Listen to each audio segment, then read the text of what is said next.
I've always had an interest in science fiction from other parts of the world, and one of the authors that I had been working with at Clarke's World, Ken Liu, knew about this and had a translation that he pitched to me, and we absolutely loved it, published it, our readers liked it, and we immediately said, more please.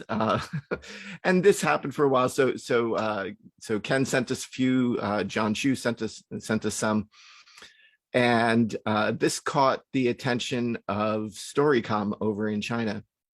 And they approached us and asked if we'd be interested in making it more of a regular thing. And after going back and forth for a few months, we came up with a model for how to make it work, and we've been doing it since. It's worked out rather well for us, and it's spun off a couple of little side projects here and there too.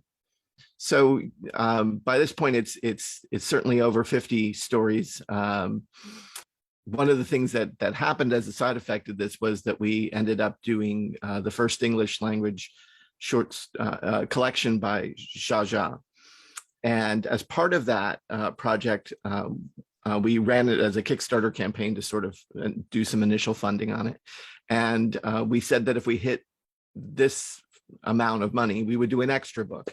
And that extra book was New Voices in Chinese Science Fiction. So these were all, they might not be new in China, they're new to American audiences. We picked primarily people who hadn't been translated into English before. And the book just came out this month.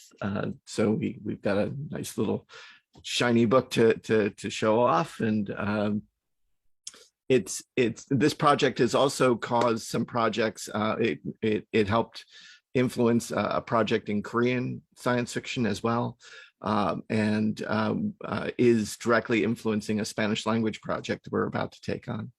We actually, when we first started doing the Chinese translations with Storycom, we actually funded the first year through a Kickstarter campaign as well. And we used that to sort of assess interest in the community. And we were completely overwhelmed by the amount of support both projects received.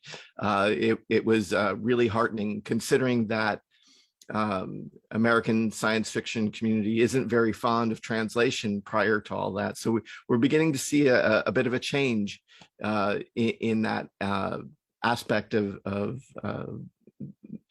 English language science fiction, at least, which is, I've said on a few occasions that I think it's very odd that, science fiction fans will read stories about aliens on other worlds, but weren't reading stories from the other side of the planet.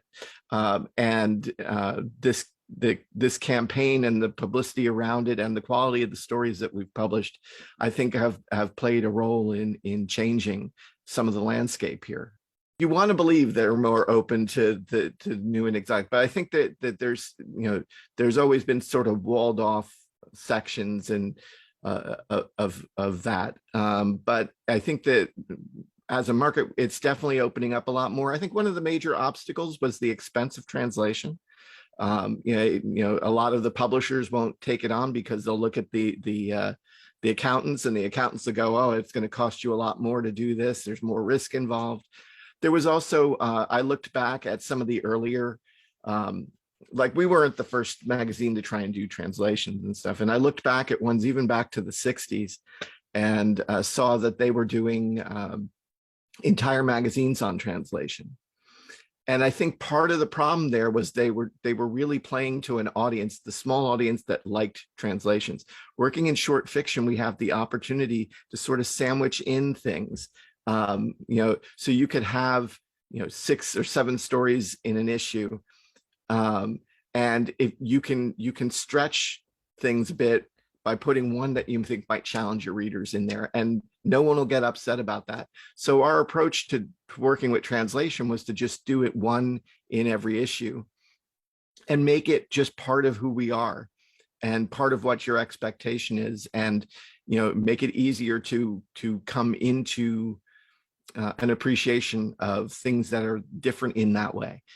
So I think it's been more the approach in short fiction that we've taken than necessarily an attitude that might be different in science fiction fans. The process actually takes several months. I mean, it starts with a team in China that is recommending stories to us, and then they provide me with a list of those stories, a bit about them, and I'll pick from that list. They'll send me the actual story, arranged with the author to make sure everything's right on their end, and then I will assign it to a translator. And at this point, we have a good stable of translators. So if we've translated the author before, I'll send it to the previous translator as first, the right of first refusal, I guess.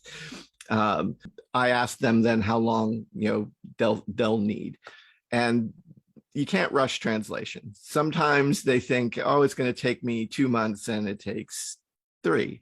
And so every now and then we have an issue that doesn't have a translation in. Like next month, there won't be one in there because the translation isn't ready for publication, and that's fine. So we don't want to rush anybody through the process. So it can be a little bit stressful at times trying to get all the moving parts together, but the reward at the end is worth it. So we don't really think too much about it.